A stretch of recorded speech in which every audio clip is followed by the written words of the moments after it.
Bonsoir et bienvenue à votre avant-match Junior Plus. Ici Sébastien Desrosiers en compagnie de Raphaël Bergeron.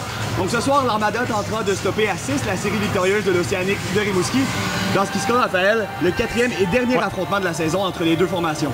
Oui, c'est l'Armada qui a eu l'avantage cette saison en remportant 2 affrontements face à l'Océanic de Rimouski. Et je vous dirais là, que cette saison, les deux formations là, ont vraiment eu une facilité là, les matchs sont déroulés à sens unique, en fait. Ouais, les matchs sont vraiment là, déroulés à sens unique. Bon, le deuxième affrontement, c'est l'Océanic de Rimouski qui l'a emporté. Et l'Armada de la Baie-Ville-Boisbriand, en première période, n'avait même pas été en mesure de diriger, Sébastien, un seul tir au filet. Bon, le troisième affrontement, cette fois-ci, ça a été l'Armada qui l'a emporté. Et l'Océanic de Rimouski, c'est sa brigade défensive qui a éprouvé beaucoup de difficultés dans sa zone. On se rappellera, Sébastien, même qu'en fin de rencontre, il y a le défenseur Samuel Morin qui, lui, avait lancé son bâton dans les estrades en signe de frustration. Ça lui avait valu 2 matchs de suspension. Et là, cette saison, il y a de la parité comme jamais dans la LHJMQ. Et tous les matchs vont être importants pour deux équipes qui aspirent aux grands honneurs. Oui. Quelles vont être les clés brièvement pour l'emporter ce soir? Pour l'Armada, c'est simple. On a une petite équipe, mais très rapide. Donc, il va falloir utiliser notre vitesse, notamment en entrée de territoire adverse, parce qu'on sait que la brigade défensive de l'Océanic de Rimouski est beaucoup plus robuste, Sébastien. 5 de leurs 6 défenseurs mesurent 6 pieds et 3 d'entre eux atteignent même là, le 6 pieds 5. Quelque chose que l'Armada fait bien d'ailleurs depuis le temps des fêtes. Eux qui ont gagné 9 de leurs 10 derniers matchs pour se bâtir une avance confortable au sommet de la division TELUS Ouest. Et du côté de l'Océanic, rapidement? Et du côté de l'Océanic, c'est simple aussi. Il va falloir trouver un moyen de percer la muraille Étienne Marcoux, tout comme les Remparts de Québec l'ont fait précédemment cette semaine mardi. Bon, Étienne Marcoux, qui a subi une défaite mardi, mais connaissait une séquence de 7 victoires consécutives.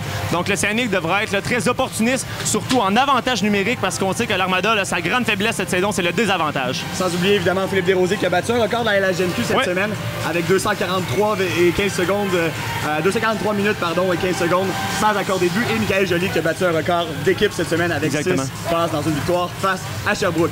Donc Armada Océanic, dans un instant, retrouvez-nous pour l'après-match Junior Plus. Donc rebonsoir et bienvenue à votre après-match Junior Plus. Donc défaite de l'Armada, dure défaite 4-1 aux mains de l'Océanic de Rimouski qui, savoure un 7e gain consécutif. D'abord, si vous n'avez pas eu la chance de voir le match, retrouvez en ligne notre résumé complet. Nous, on se lance immédiatement dans l'analyse. Donc, Raphaël, j'ai l'impression que ça a vraiment été un match frustrant pour l'Armada qui a été dominé pendant 60 minutes ou presque.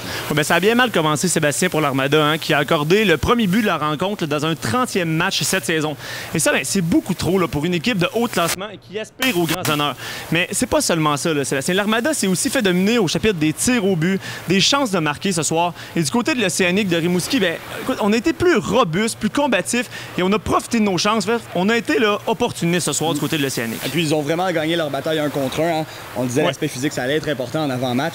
Et les unités spéciales aussi, ça a été très important.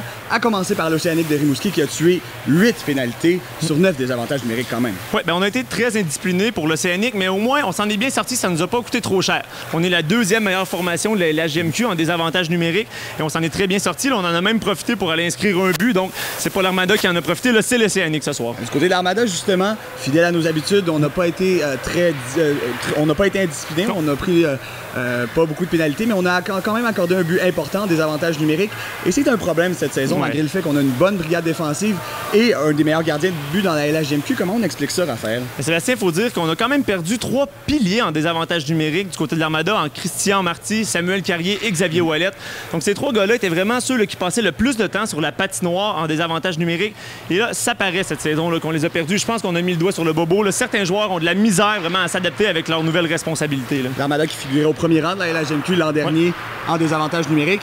Et maintenant, je te demande, Raphaël, à qui tu remets ta rondelle du match pour ce soir? Ce soir, Sébastien, ma rondelle du match, je vais la remettre au gardien de but de l'Océanic de Rimouski, Philippe Desrosiers, qui a très bien fait, surtout avec beaucoup de désavantages numériques. Et a stoppé 25 des 26 tirs dirigés vers lui. Donc, pour ces 25 arrêts, je lui remets ma rondelle à Philippe Desrosiers ce soir. Une 7e victoire pour lui. Peut-être un autre record à l'horizon, qui sait. Mention honorable à Frédéric Gauthier, quand même, qui, sur le but de Zdral, en désavantage numérique, a récolté une passe. C'était son 100e point en carrière, incluant les séries, bien sûr.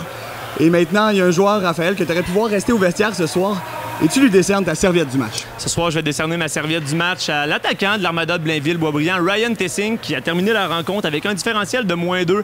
A également écopé d'une punition d'indiscipline. Mais Ryan Tessing aussi, c'est parce que j'aurais aimé le voir, Sébastien, s'impliquer davantage offensivement. Son équipe en aurait grandement eu besoin et on ne l'a pas vraiment senti impliqué. Donc, pour ces 3 raisons-là, ce soir, à Ryan Tessing, je lui lance ma serviette.